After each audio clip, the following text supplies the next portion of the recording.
Hi there, I'm Julie from This Beautiful Farm Life. Thanks so much for joining me in the farmhouse today. Today I'm going to be talking about my cast iron and how to care for it.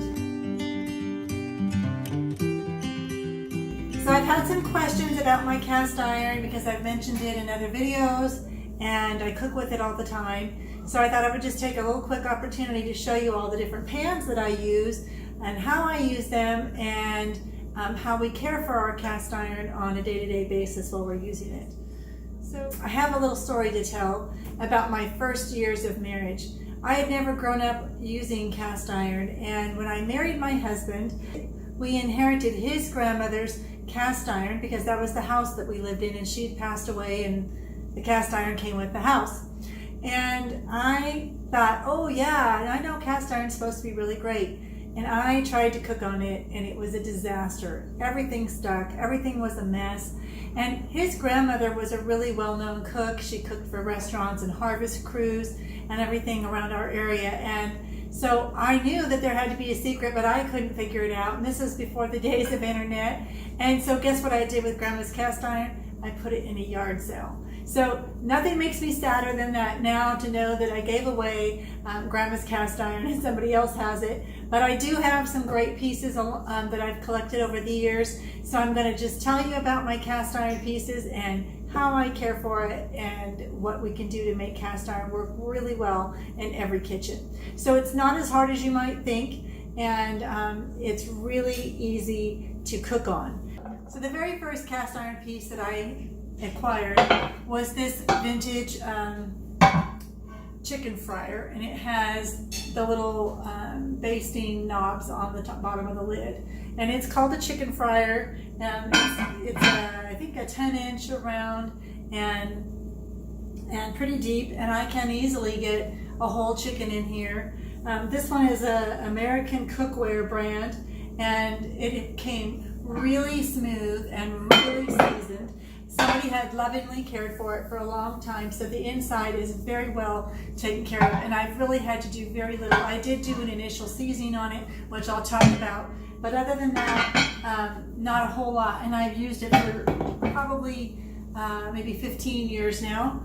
I use this as my frying pan and my Dutch oven in the oven, and I use it still today for making all my artisan bread loaves in this one or this bigger one. So it's been well used in a lot of things, but I eventually decided that I wanted a frying pan, and so that's when I purchased my first frying pan, new. And this one came from the store. It's a Lodge brand. It's a 12-inch one, and if you have been following for very long, you know that we have 6 kids at home still, so we're cooking for a crew, and we have teenagers and young tweeners, and so we eat a lot of food. So I use this 12-inch skillet pretty much every meal that we cook for dinner. There's something that goes in this skillet, or the chicken fryer. But not always are we cooking for a whole family, so I eventually acquired a 10-inch one and an 8-inch one, so that the kids who are cooking small little things at lunch or griddling a little sandwich or whatever, they could get a small one. And then the medium one, honestly, we use the 10-inch one very seldom because it's just not big enough for our meal, and it's almost too big for a single. But if your family isn't as big as ours, that might be a perfect size for you.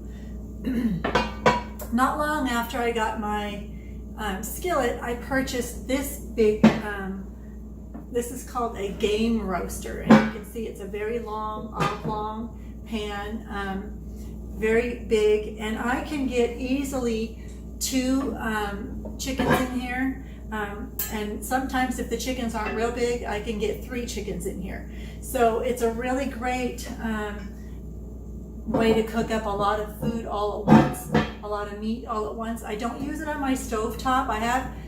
I take that back. I have used it just a small amount on my stovetop to make gravy after I've cooked chicken in it. I do set it over 2 burners, and then I can heat up that grease and fat in the bottom of the pan and make a gravy.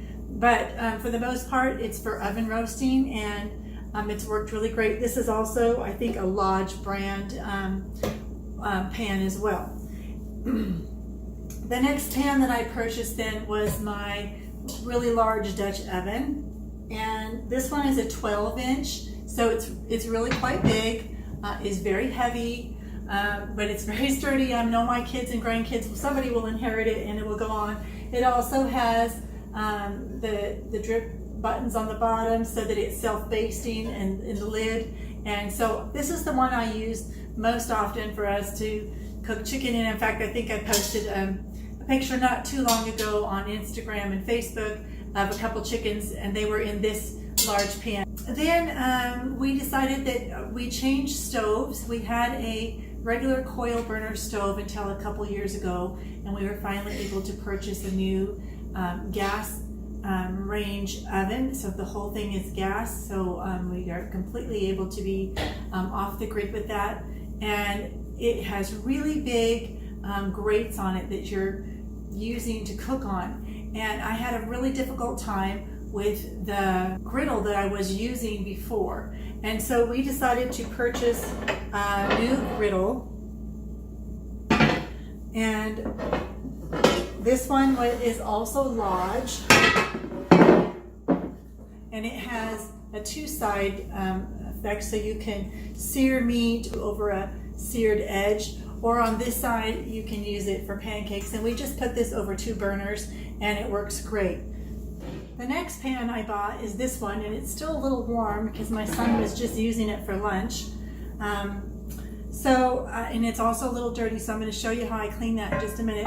This is a 10-inch flat griddle, round griddle. It gets used a lot at our house. In fact, this one practically lives on the stove. It never hardly gets off, barely long enough sometimes to get washed and put back on.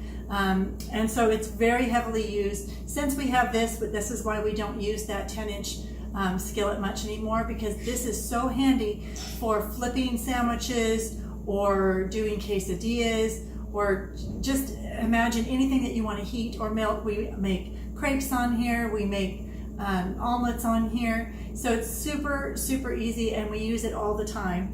And not too long ago, I was able to pick up a few pieces at off of our local Craigslist, and in that batch was another smaller griddle.